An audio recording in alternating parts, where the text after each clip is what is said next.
Culture is progressing. Small businessmen in front of a video banking terminal enter into lively discussions about fundamentals and mergers.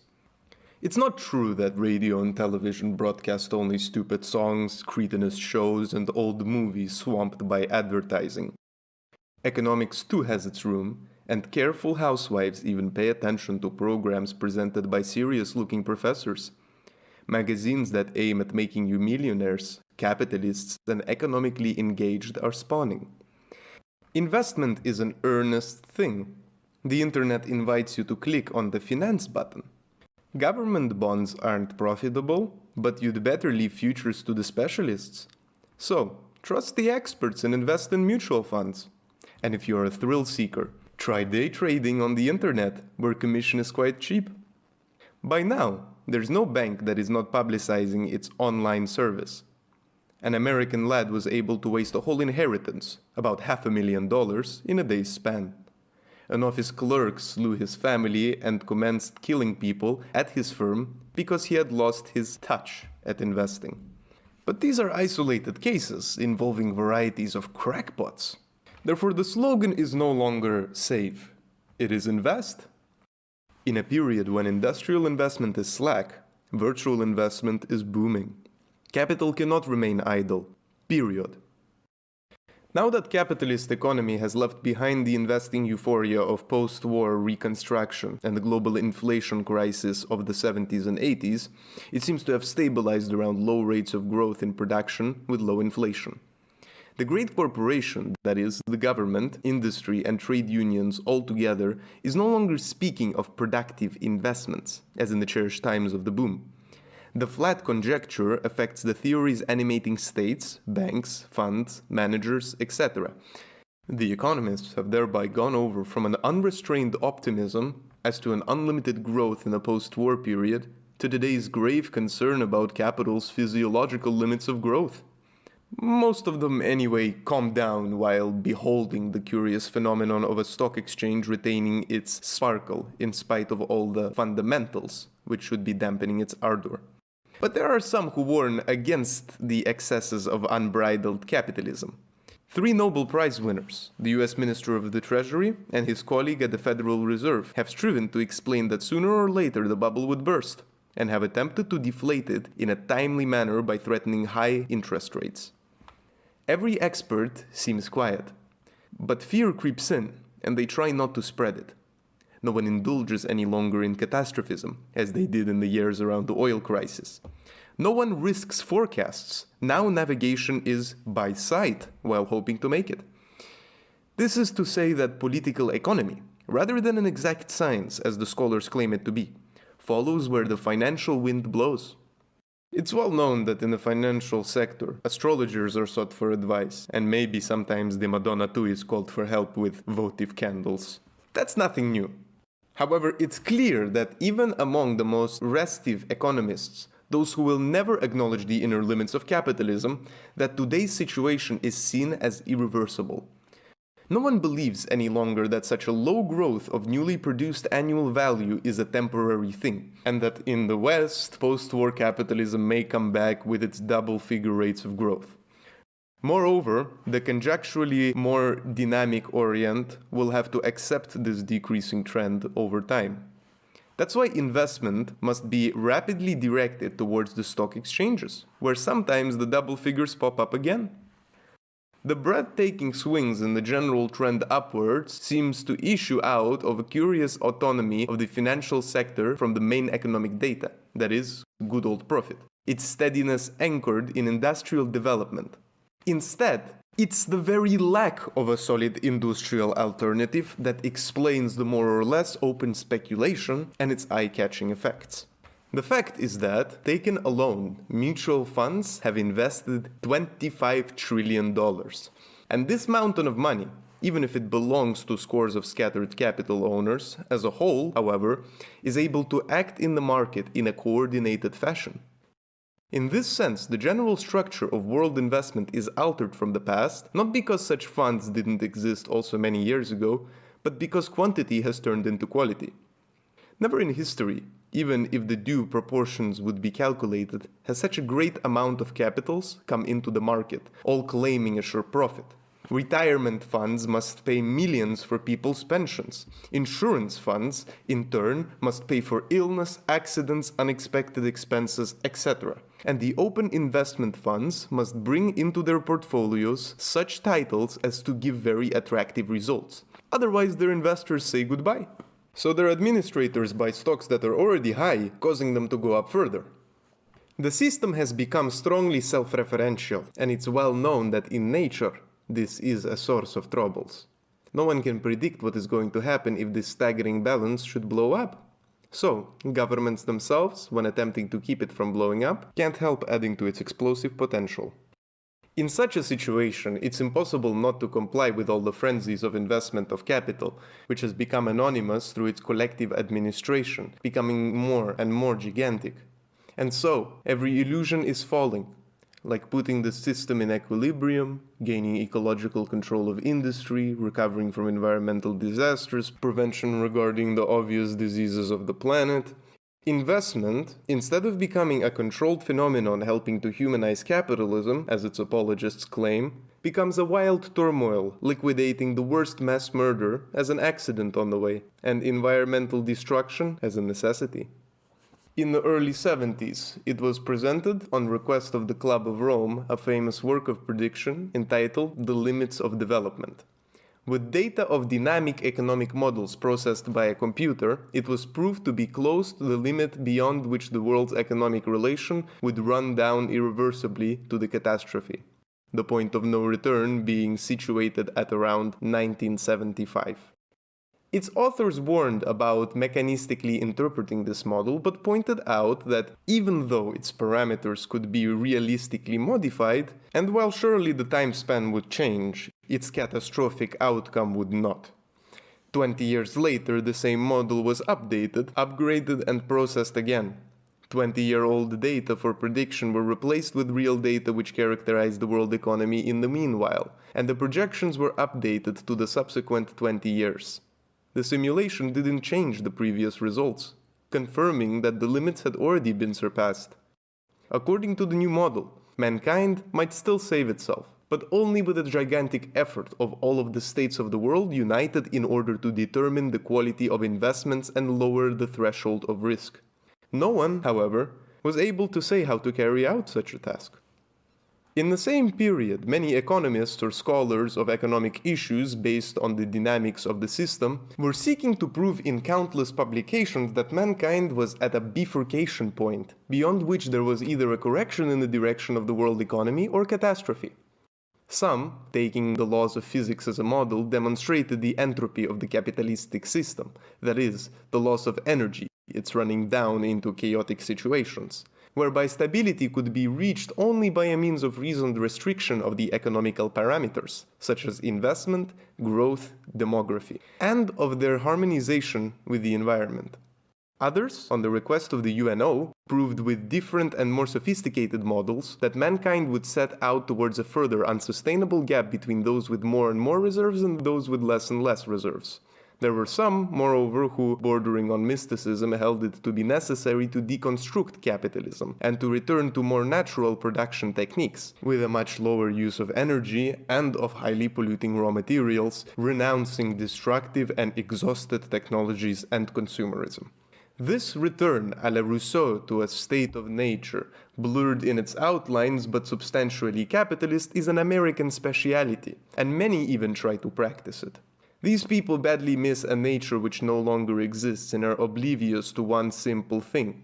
Today's human condition is a result of the natural evolution of the species.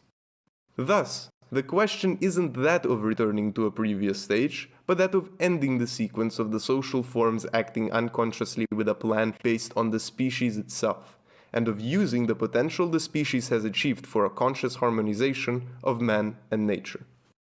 Despite a spawning of more or less alarmist, if not catastrophist schools, either scientific or simply mystical, but all reformist in their final analysis, the only realistic prospect of the state's economy remains growth and investment. with an eye to the financial markets, to which consumption and exports are linked, under the control of a traditional monetary policy. The supreme deity in the context of this quite trivial policy remains the GDP anyway. This parameter is divinized for the simple reason that it is the only one having some foundation in the whole bourgeois economic construct. It is in fact the new value produced annually by a given society, or to put in another way, the sum of wages and surplus value. As a quantity symbol, the GDP isn't a well-being index, as the official statistics try to pass it off. In fact, it can increase, and often does, also in the case of the serious malfunctioning of the whole society as a result of its disorder and dissipation. For instance, it's clear that in the case of an irrational trend of transporting more goods by road than by rail or waterway, there would be roads obstructed and in tatters, massive consumption of fuel and tires, vehicles worn out, and generalized pollution provoking various diseases. As a result, there would be bigger profits for truck, fuel, and tire vendors, for those building and maintaining roads, for pharmaceutical firms, etc. On the other hand, there would also be an increasing of jobs, then of the national income, with a wanton plethora of truck drivers, specialists of pollution and stress pathologies, administrators of related industries, etc. The more the confusion, the greater the increase of men and the means to face it. Usually, when the contradictions of the system are being criticized, even if only en passant, for instance by an academician publicizing his hoped-for bestseller on the coming catastrophe, the economists close ranks and reply that since 1900 the average lifetime has increased twofold, consumptions have increased sixfold, services threefold, 50% more food is consumed than before, indeed that today's welfare is incomparable with that of 100 years earlier. All of this, which is the usual average of the chicken, one person gets to eat 2 and somebody else doesn't get any, is true. But it is also true that if consumption is 6 times as much, one can eat roughly as much as a century ago, apart from what industrial food is made up with. That's to say, this doesn't prove at all that men's needs are really fulfilled, unlike those of capital, which are quite another thing. Capital has no regard for mankind's quality of life, rather quality is equal to quantity. Whatever is the need generated by the type of consumer goods, provided that this consumption enables the whirling cycle of production and surplus value to continue expanding. It follows that the economists, all in all, just give counsels of goodwill, as sterile as their calculations. They may continuously issue petitions of reform, proving its necessity with impressive or unusual models, which relate more or less strictly to science. Those who see the catastrophe coming in a more or less brief time may call out, "Danger!" Governments may order detailed studies, inevitably resulting in the obvious conclusion that there is a contradiction between unlimited exponential growth and the finite world. In sum, they may prove altogether that staying this course is impossible. All of them together, however, can say nothing when summing up and suggesting a viable practice to counter all the troubles. They all appeal to government's goodwill, as if governments were able to control capital, and it wasn't capital that controls government's actions. The one mechanism capital knows is the production of surplus value by exploiting the labor force, its relation through the market, its investment back in activities producing further surplus value, and so on, in whatever way this course is to be accomplished. And when either a capitalist or a shareholder aims to get a certain profit rate, that means his anticipated capital must become bigger and bigger, cycle after cycle. That's why growth is a damnation capitalism cannot escape. And that's why the reformists, whether catastrophists or those slightly more optimistic, must spout nonsense. The fact is that balance doesn't exist, and disinvesting is a stupidity when uttered by reformists who definitely do not want, God forbid, the death of capitalism. But disinvestment for capitalism is its own death. To all of them comes the noble worthy economist's reply, those teaching in the universities and being consulted by the government, those well aware that their fees depend strongly on advising some simple and viable things which a parliament can pass, that is, wishes of goodwill, that is, nothing. They hold that growth is compatible with the resources and finitude of the earth, provided that the market is given free rein. Even the most doctrinaire of the free traders claims that the state must enforce the free market against its spontaneous trend towards monopoly. In reality, the dispute between the state interventionists and free traders doesn't exist, considering that both of them want the state to intervene. They only suggest a different degree of intervention. However, they are all silenced by the daily routine of the economy, where the US Federal Reserve changing the interest rates by a point can affect the trend of the world economy. But it's the latter that imposes the decision upon the man who seems to make it. It's in such a context, as complicated as it is insensible to man's solicitations, that investment, whether industrial or financial, is being still spoken of as if the direction of capital takes would depend on a capitalist's decision. Once upon a time there was a capitalist who had free rein on his profit and in planning by himself the fortunes of his factory. Now the fairy tale is over. The most sophisticated computer models show, as does reality, that every economy based on value loses equilibrium while growing by quantity, but above all loses sensibility towards regulating interventions. Entropic, they call it.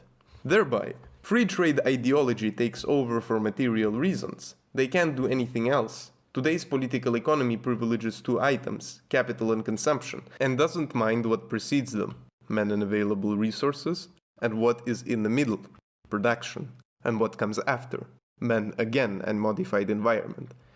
Since the early separation of society into classes, men have never been treated very tenderly by other men.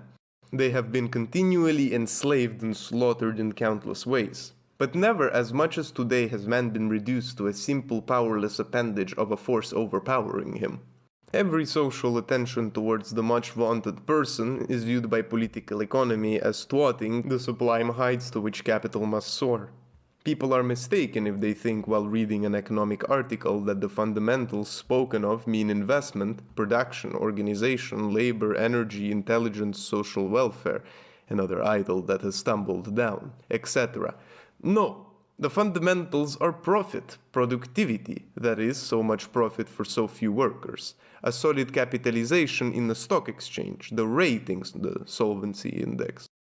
Thus, a firm that is worth nothing according to the old rules, that doesn't produce a damn thing, that is continuously in the red, financially of course, like certain of today's technological firms, can be immensely successful and attract capitals from all over the world. Here is modern investment. Naturally, capitalism itself couldn't survive if there weren't somewhere a scientifically organized production making goods for sale and realizing surplus value in order to feed the hysteric hunger of financial gain. Paradoxically, holders of capital, big and small, despise this industrial world upon which the big casino of the finance rests. They invest in a more and more indirect way and pay as much indirectly managers and technicians making the sector operate, although they are hard-pressed by an enlarging gap between a need for profit in the shortest time and needs of production, which abhors improvisation and which makes mid- and long-term plans. Politicians and economists are prostrated by this fait accompli, so they ideologically surrender trying to govern a system that is peaked in its maximum complexity and from time to time churn out theories recycling the old tunes about laissez-faire and the market's invisible hand. Such being the premises, it's logical that the accepted social pattern indicates well-being as something which can be measured with the only possible parameter, the quantity datum of accumulated capital. And if this is the one datum that can be taken into account, it's equally logical that capital's growth is meant to be unlimited, which obviously in a time projection would require at least that the Earth could be multiplied, as in the wildest science fiction. In effect, the conclusion political economy draws is logical, from its viewpoint. The economists say, as we can't guess at any predictions since the market is the best mechanism for spontaneous balance, we allow the market to take the control of the exhaustible resources by the price mechanism. If, for instance, world resources of bauxite were depleted, its price would go up and investments in mines and in products of aluminium would go down.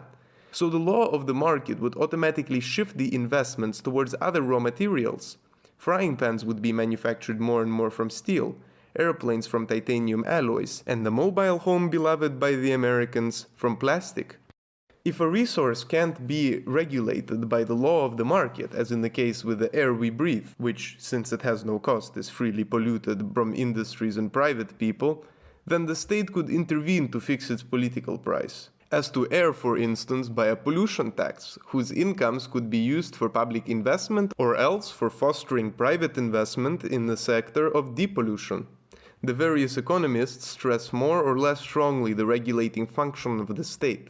But statism and free trade doctrine don't affect the general pattern, which is the same for everyone.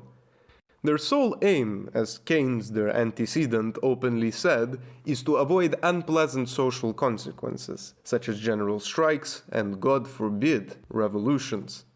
Behind complex models and highly mathematical sophistications, in most cases there is mere triviality.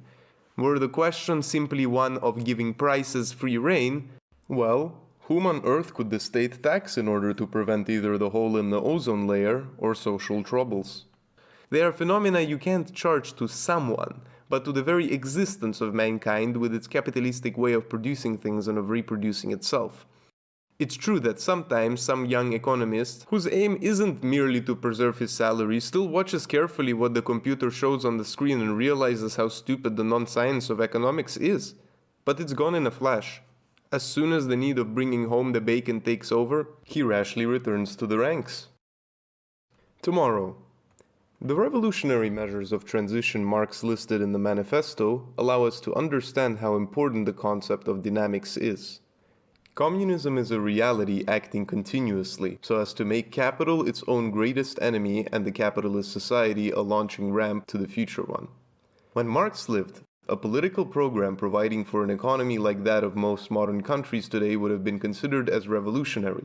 This doesn't mean at all that Marxism is supposedly overcome, for the simple reason that Marx himself analyzes societies and their relevant social relations in connection to the various levels of historical development which they have reached. Besides, already on the occasion of the uprisings of 1848, Marx stresses the dynamics of the revolutions, always tending to overreach themselves. Revolution in general is a movement in permanence. Lenin adds that the economy of the imperialistic age is already an economy of transition. If we follow one by one the 10 points Marx listed in the manifesto, we see, apart from their literal interpretation, that 8 of them have to be rewritten. We see, for instance, that landed property no longer has control of agriculture, which by now is even away from regular relation of production market because of the agrarian policies entirely dictated by modern states. We see that in all the countries there is the strongly progressive tax, that credit is fully controlled by the state banks, which program the policy of money and credit. That transportation, communications, and energy, whether public or private, are all under the general control of economy, upon which individual capitalists have little effect for quite a long time. That production in the national factories has been multiplying, apart from the fact that states are their direct owners or only their suppliers of orders. That integration between industry and agriculture is driven to the foremost. That free state education is an obvious reality. That laws prohibit child labor and even the unity of education with material production is realized, although in such a way as capitalists like. Specialized courses, formation contracts, apprenticeship, tutoring, etc. Out of the 10 points of the manifesto, only 2 couldn't be overcome by capitalism itself. As everyone can see, those concerning property, that is, abolition of the inheritance right and the confiscation of the properties of those expatriating or rebelling, these are 2 political measures typical of a transition phase when forms of property, money and rebellion of the defeated classes still survive, until all of it dies out along with all the classes. The immediate revolutionary program which is possible for the countries with a ripe capitalism forcefully exceeds Marx's program. True anticipations of developed communism will be possible simply by freeing potentialities already existing inside capitalism itself, since the full system of capitalistic production would be usable as is, with its very large socialization, its rationalization, and its being devoid of the categories of value inside the production process. A product becomes a commodity only when it leaves the production cycle and enters the market. The capitalists, by now, are a useless class everywhere. definitively replaced by salary managers and reduced to being parasitic rentiers. The world economy, in spite of the seeming recurrence of the laissez-faire approaches, from the fascist systems on, is irreversibly fettered in a network of state and interstatal controls. The social productive force we have reached would right now allow mankind to live a truly human life, if present anarchy were deleted. Concisely then, it is possible to effect a practical reversal immediately overcoming the social power of production for production to production for mankind. The prospect of a new society is based on facts. No need for utopian conjectures of a faraway future as a fantasy you can't reach. Science fiction proves that the products of men's minds are irredeemably inferior to a possible reality. Our minds are captives of categories of value because of the existing society that is founded on value, and are unable to describe the future society but by negating the present categories. This is already a great result, and even the transition phase will be more radical than can be imagined. It is not communism yet, but the possibility of applying an immediate program as described above make this phase a passage during which the Revolutionary Party will be able to gather together the forces of the whole society and direct them towards the final demolition of the old forms. The revolution, therefore, is not a fact of construction, but a fact of liberation. There will be nothing to construct, to build, as they used to say during the Stalinian counter-revolution, but there will be a lot to demolish, to take away, to free, in order to allow the so far hidden potentialities of the new form to express all their vital force, further expanding the social labor and removing the fetters due to this mode of production will be the drives that will build the sociological structure of tomorrow, while the temporary legislator of the temporary state has nothing else to do but study the dynamics of the new form, assimilating its laws of development and abiding by its ends. The laws of determinism overthrow ancient mystic finalism, but are based on an inexorable formula, which proves to us that the future is inscribed in the course necessary to arrive there, in the same way as the course is established by the possible future. We too have our own finality. Certainly, every complex system, and the human society is highly complex, is highly sensitive to initial conditions. But we know that when a direction is established and the laws of development are well known, the human society itself will be able to organize itself with simple rules that will be common to all its members, much more than it is now. This is the condition where a real reversal of praxis will be at long last operating, so that mankind will no longer use its productive power blindly and, as Engels say in the Dialectics of Nature, foreseen and projected things will be more and more numerous than the things we encounter randomly. The modern factory is in no way an anarchical ensemble. It's a living entity where complex and interacting organs integrate themselves, where a collective intellect operates that is denied to individuals. Even more so, productive mankind as a whole is a living system, and if the old teleology is dead, the modern theories of evolution, drawn from molecular biology and other disciplines, prove to us that the living being changes according to a dialectic unity of balance and mutation. This is the reason why a sudden change is somehow inscribed in the program securing genetic stability in a determinate setting. This kind of finalism, a materialistic and dialectical one, teleonomy, is accepted only in a rather rough fashion by contemporary science, which indulges in indeterminism too much. Yet more and more scientific events fully confirm the prediction which our current made that the ideological capitulations of the bourgeoisie in the face of Marxism were going to increase continually. Recent findings prove to us that in the complex systems, living ones included, structures emerge already containing the items of the future development, the program, and above all, that the generation of this behavior lets us see the existence of underlying laws at a deeper level. Marx, unlike utopians, didn't invent anything. He only noticed the underlying laws of the most complex mode of production that has so far existed.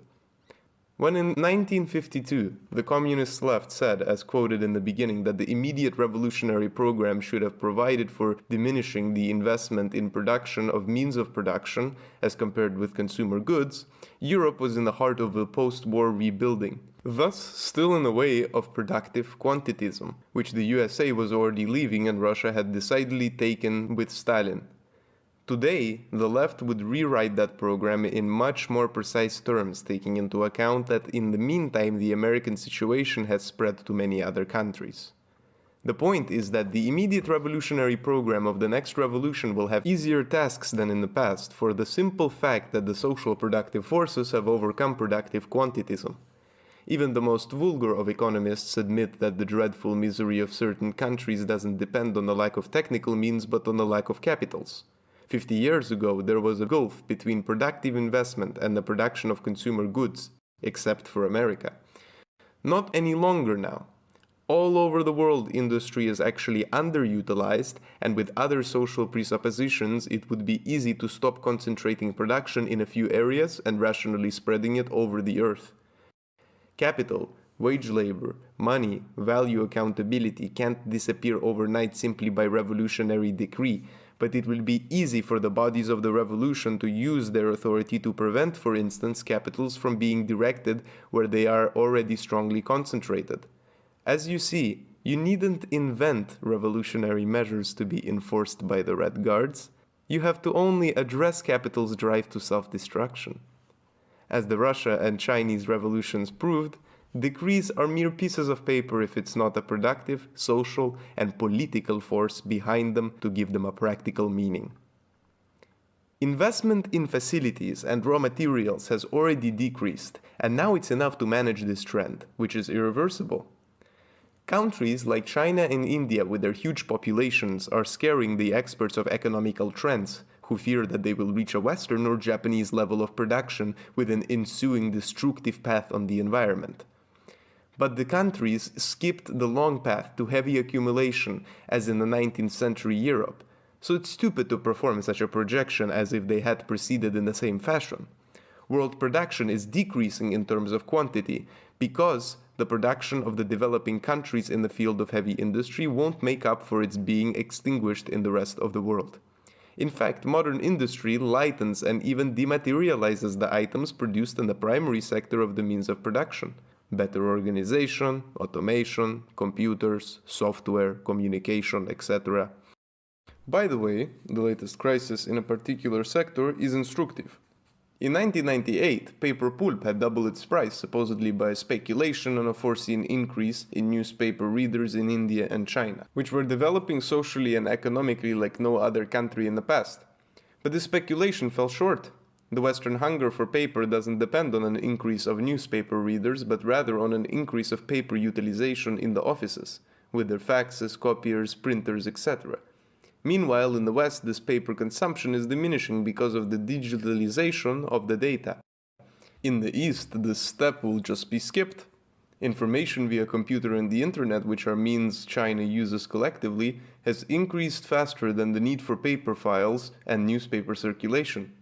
In India, which is becoming the homeland of application software, this phenomenon is even clearer, while in the poorest countries the internet has become the more widespread means of communication, precluding full diffusion of traditional print and mail, by now overtaken. The ongoing dematerialization of the means of production and goods they produce is the unconscious product of increasing productivity and competition.